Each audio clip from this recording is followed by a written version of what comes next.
Welcome to another edition of Learning About Loans with me, the great, the amazing, the incredible Justin Wood. So, J Dub, today, what is the topic that we are going to hit on? Today, we are going to talk about temporary, not permanent, temporary buy downs. I love that. So, what is a temporary? What does that mean? Like when we say buy down, am I buying down a house for less? What am I doing? Yep, a temporary buy down means you are buying down the interest rate, or technically, some other party is buying it down to feel like your payment is much less for the first few years that you own the home. So, just to be clear, a temporary buy down is regarding the interest rate. I was being a little goofy, and I think I may have Yeah. confused someone out there. But the reality is, a buy down means that your interest rate is going to be lower. A permanent buy down means it's lower forever, and a temporary means that it's lower for a temporary period. So, Justin, hearing this, and we're going to talk about the 2-1. Justin will explain that more in a minute. But let's talk big picture. So, a permanent buy down, people pay money at closing, and in exchange for this upfront amount of money, the rate goes lower, right? So it's inversely related. A lot of folks understand that. That is what it is. So you pay money up front, you get a lower interest rate. That's a permanent buy down. So temporary. What? Let's talk about, if it's temporary for how long? So we're going to talk about a 2-1. What does that mean? What does the 2-1 mean in our example? And let's use today's rates, guys. They're not, but let's just use for conversations that we're going to use a 7% rate as a round number. Okay, we're just going to use it. It's not where rates are, but we're just going to use it for today's conversation. So, what is a temporary? When I say 2-1 buy down, Justin, what do you mean by the 2-1? What does that mean? Yep. So the first two numbers you're referring to, and keep in mind, I know we're talking 2-1, but as I know you know, and a lot of our viewers know, you know, you can the two is basically that's the amount of interest it's going to feel like to you that it's less than market. So if you said 7%, well, the 2-1 buy down, that rate's going to feel like the rate's 5% for the first year. And then the one, the second number, that means it's going to feel like it's 1% less in the second year. So 7% is what your cap would be. So in this example, with a 2-1, it's going to be 5% year one, 6% year two, and it's not fully indexed or 7% until year three begins on the loan. Got it. So, if the quote normal rates, using those air quotes there, but if the normal rate today is 7%, when it's a 2-1 buy down, so that's two separate numbers. The two in your example says the seven becomes a five.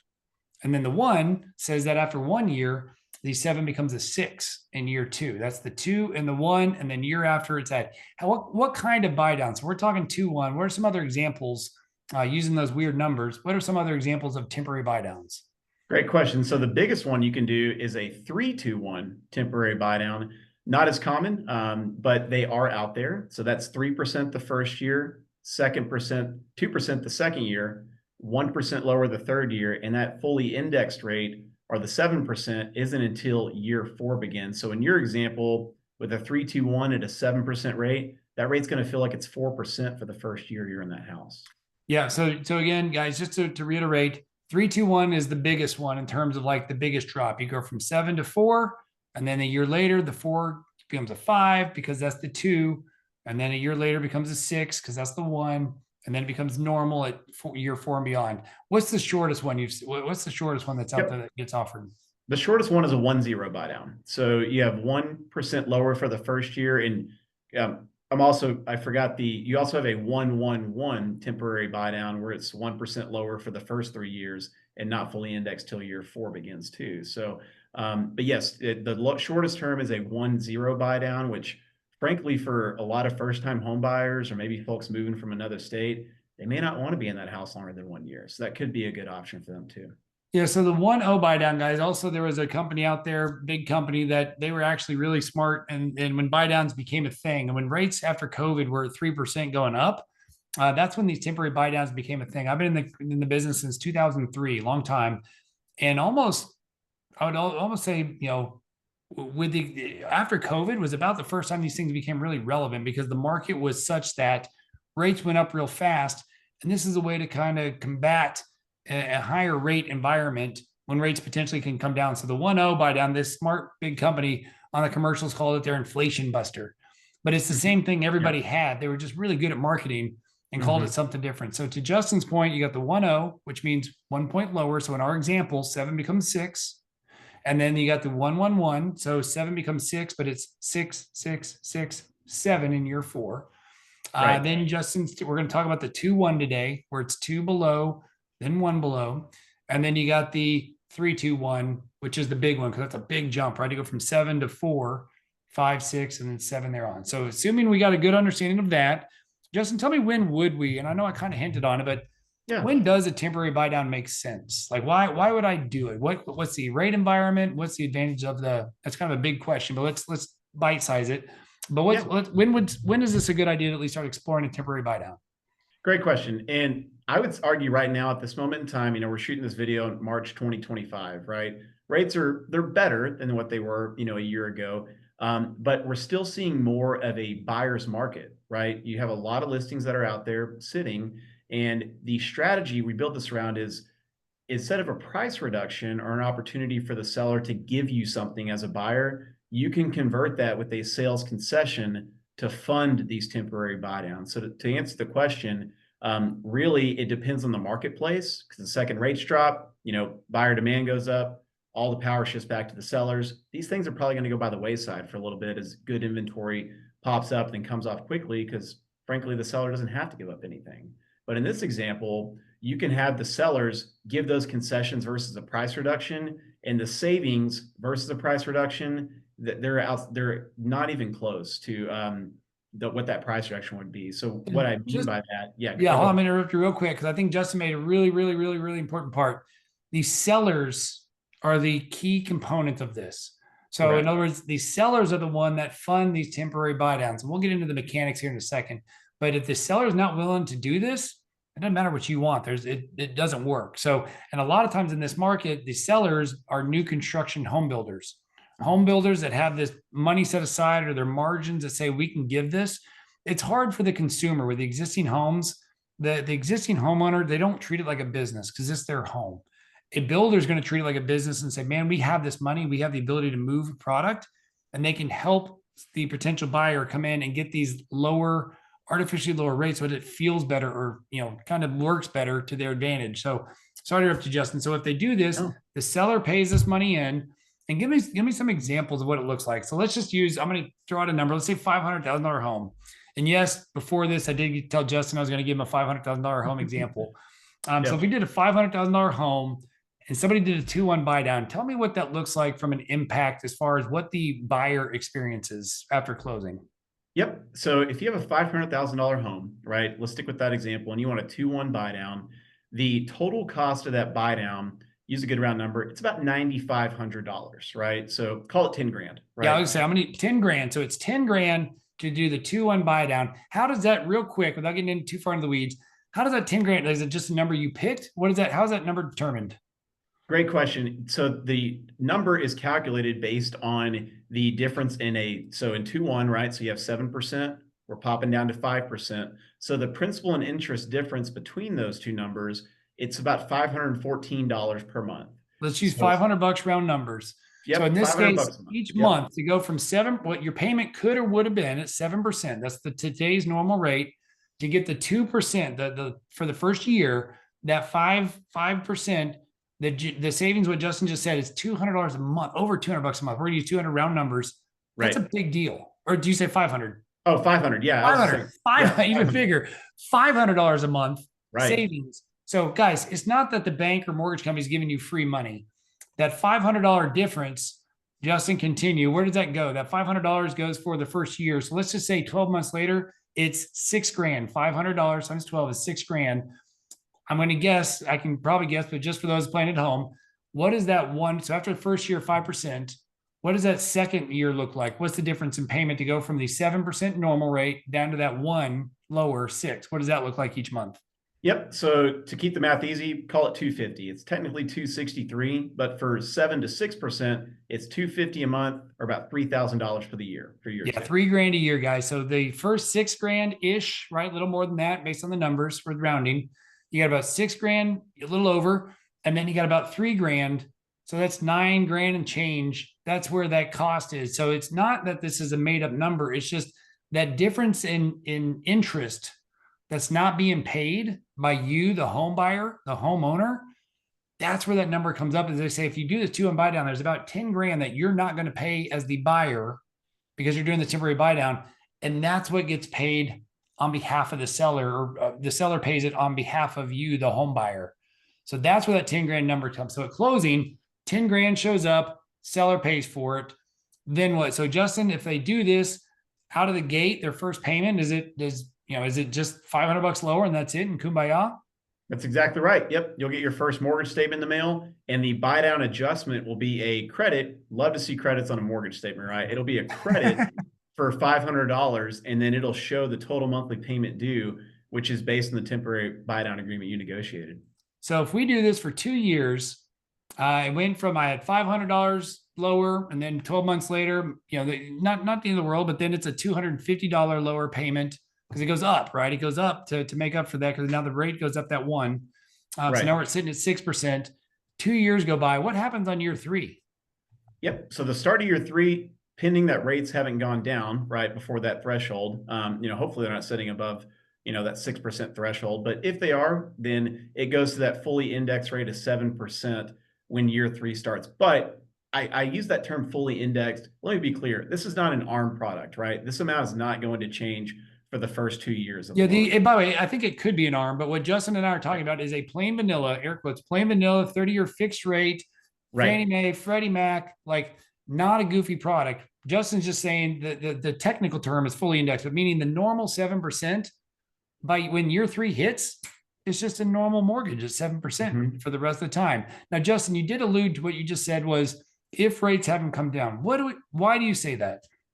Great question. So I like to plug the temporary, or just explain it. That's what we're doing today for the temporary buy down versus a permanent buy down. And I could dig in the details a little bit more, but if rates get better than what your current buy down agreement is at, right? So let's say you start year two of this product, it goes up to a 6%, but current rates are sitting at 5.5, right? Or 5.25. So when I got I'll be the home buyer in this scenario. I'm buying a home, rates today 7%. I get the mortgage at 7, or could have gotten a mortgage at 7. Instead, we do a 2-1 buy down. The builder or whoever seller pays for this. I now get to experience a home with a payment that feels like the 5%. That's that 2% lower because the seller has funded that credit. But Justin, in your example, you're saying a year later, let's just pretend rates have gone down, normal everyday rates, because I got a normal loan. It's just the feeling right now as I make those payments. Rates have now come down 12 months later. And let's just use your 5.5 you threw out. That'd be awesome. It'd be wonderful if that happens. That'd be cool. Rates go to 5.5. Why do you bring that up? Well, I bring that up because you can refinance out of this product at any time if the rate becomes better than what you're currently paying with the temporary buy down. And taking it one step further, let's say rates are at 5.25, right? And you're about to start year two of your mortgage. Mr. Mortgage Mark, let's say you're starting your new payment in May of next year, right? So it's been 1 year. It's about to jump up to what feels like a 6% payment, but rates are trading at 5.25 right now. You can refinance it and then go to a 5.25. And why I love this product is because the money the seller gave you up front, that's sitting in like a side escrow account with us, the lender, right? So into year one, to our earlier example, the 500 a month, $6,000, you still have $3,000 roughly in that escrow account or that side savings account, like that budget. So when you go to refinance to that 5.25, if that's what they're trading at, that $3,000 becomes a principal reduction on your mortgage payoffs. Because so let me repeat that. When people refinance, they don't often account for that sometimes their loan balance increases as a result of the refinance, because you're going to have, per diem interest, minor closing costs. But if you take that $3,000 on the temporary buy down, it'll reduce the payoff on the old mortgage. So more often than not, with our temporary buy down clients, their mortgage balance does not change a whole lot from what their current balance is with the new loan and the old loan they're refinancing, because that money is always working for you on the temporary buy down. It's always there if you don't use it. Yeah, so huge, right? So if rates come down, so this is why the environment I mentioned earlier that I haven't really done, prior to post-COVID, call it the early 2000s and 2010s, temporary buy downs just weren't a thing. The market wasn't there. The reason why the temporary buy downs are now a thing is because rates have come up so much, and they're at a point where we, and I think a lot of people agree, this is about as high as they're going to get for the time being. And that somewhere in this near cycle, the next 12 to 24 months, rates will be lower. So for that reason, this is a way to kind of experience and get in the home and have that lower feel of a payment up front, and that's why the temporary is available now. But that's what Justin was saying is if the rates come down, and whether it's 5.25 or 6.25, it doesn't matter. If you're at 7% and the rates are lowered where refinance makes financial sense for you, you can refinance at any time. And then the second part to that, any unused money, because it sits in this little piggy bank. It's called an escrow account, but it sits in a piggy bank so that every month when the home buyer makes the $500 lesser payment, $500 gets taken from that piggy bank to make up that full 7% fully indexed rate that Justin talked about. So when that $500 comes out of the piggy bank every month, whatever's left, if you refinance, like say Justin's example, 1 year later, you still got about that 3 grand ish number left in there. So essentially, that basically kind of pays for a lot of the cost, and not most of the cost when it comes to refinance. So the money's not just lost; it's your money to keep. So whether you take it in terms of principal reduction and get a lower mortgage balance when you refinance, or whether you use that money and kind of use it towards closing costs and things like that when you do the refi, is an awesome, awesome, awesome thing. So Justin, hit me on this with the temporary buy downs. They're really good because it helps folks, and I love this. I'm going to put you on the spot. What kind of buyers, aside like specifically, like, can you think of a buyer where this really makes a lot of sense? I can get a couple, and if you're not, you can defer to me. But where do you think of as a buyer? Like, what kind of profession or income structure do they have where I think this makes a lot of sense? Well, not to exclude just profession, first-time homebuyers, right? I mean, there's still a great opportunity for first-time homebuyers to get comfortable with owning that home for the first couple of years, right? 'Cause being a first-time homebuyer, a lot of uncertainties. You're not ready when stuff goes wrong in the house, right? Those kind of things. So even with first-time homebuyers, I'm seeing some get their closing costs paid for and enough money for the temporary buy down to give them true savings for the first couple of years, and that's regardless of profession. For other individuals, move around a lot, maybe for work, right? You know you're not going to be in the house for 2 to 3 years, so why not take the temporary buy down? You'll be sold by the time it adjusts, anyways. Those are the two I can think of top of mind. What do you think? I love the first time home buyer because you're right. Like in the beginning, your first home, man, you got a lot of expenses that you got to go furnish the sucker, right? And a Mhm. lot of times you're coming from an apartment or somewhere where you now have more square footage, window dressings, all that stuff's expensive. So I do like the idea. You're right about first time home buyer kind of eases you into it to some degree. I was going to say for anybody with an income that it kind of goes with the first time buyer, uh, the professions where the income can grow. So in other Mhm. words, whether it's commission based or maybe a bonus based or just somebody coming into a job where they know 2 and 3 and 4 years later whether they finish a degree and they get a bump in pay, like anything where the projected income could be 2 and 3 and 4 years can be more than it is today. I feel like this is a fantastic opportunity for, like you said, Justin, uh, they get to grow into the house or the house payment, I should say. Right. So I do love it for that. I agree with you. First time home buyers, I agree with you. If you're not going to be there that long, like take it. Now, Justin, here's the big one. Why not just take? So if I'm going to buy a house and I'm Joe Buyer, I'm John Smith. Let's say John Smith is buying a home today. Why not just take 10 grand off the price of the home? Why not just buy it for 490 instead of 500 and just take pocket the 10 grand in that respects, as opposed to using this money for the buy down? Like why not just make it easy and just say, give me a house for less? Yep. So great question. So I think what I normally ask people that when they're like, well, I want to offer them 10 grand lower, right? My first question is, what do you think that does to your monthly payment? Because remember, we're talking to clients today because they need a mortgage, right? They're not buying this home in cash, right? So I usually reverse engineer that question. And the usual answer is I get, well, I don't know, right? So in your example, Mark, a $10,000 price reduction based on a sales price of $500,000, right? So 500 to 490. We dropped the price 10 grand. Good for you. Now you've only dropped your payment by $43 a I month. was going to guess $50, not Yeah. even $50. Yeah. Or excuse me, it's like $48 per month, right? It's very Okay, more. I was close. I get Yeah. credit. So So the point is 10 yeah. grand. Think So about that, 10 people. grand, 10 grand. right?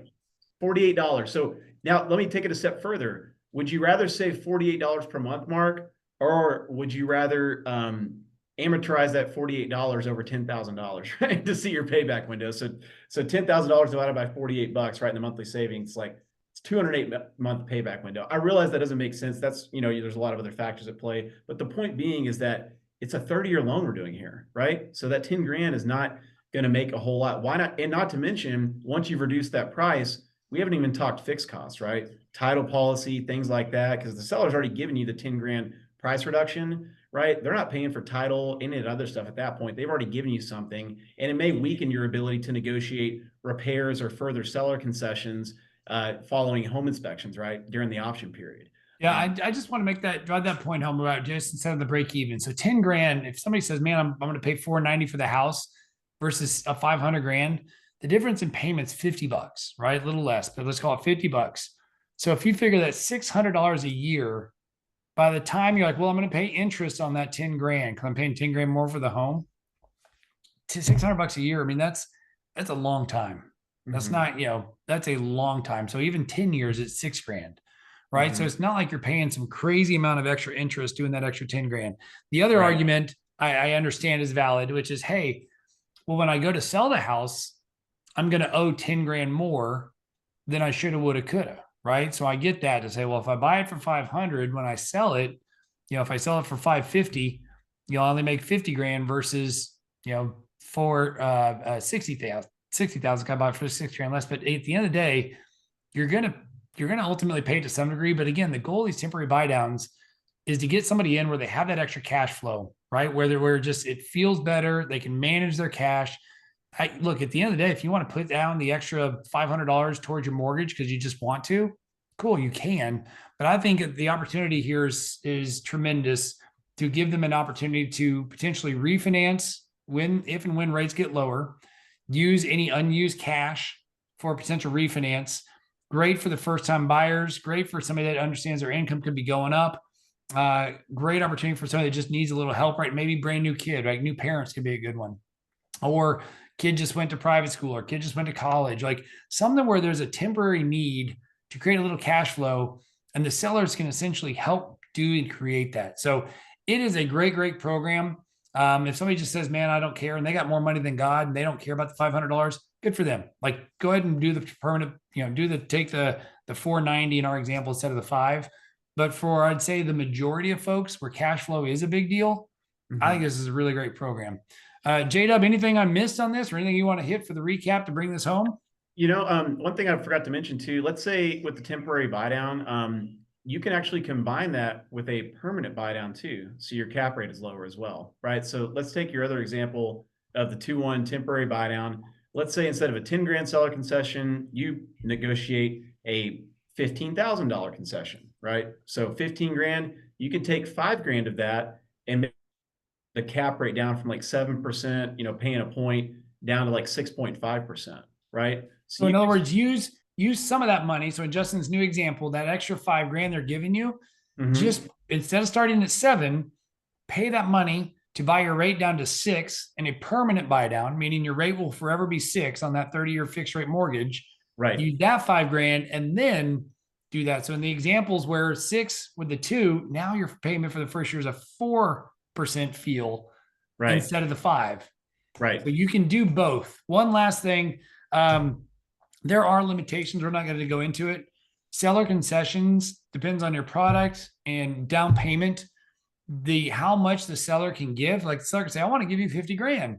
Depending on what you do, they may not allow 50 grand. But that's why, Justin, again, the most common, would you say the 2-1's the most common? I assume it is. That's why we picked it today. 2-1's the most common because whether you're going from FHA, VA, conventional, whatever it might be, that normally doesn't overstretch the IPCs, what you're talking about, the interested party contributions. So 2-1's typically the most common because it applies to most of the products across the board.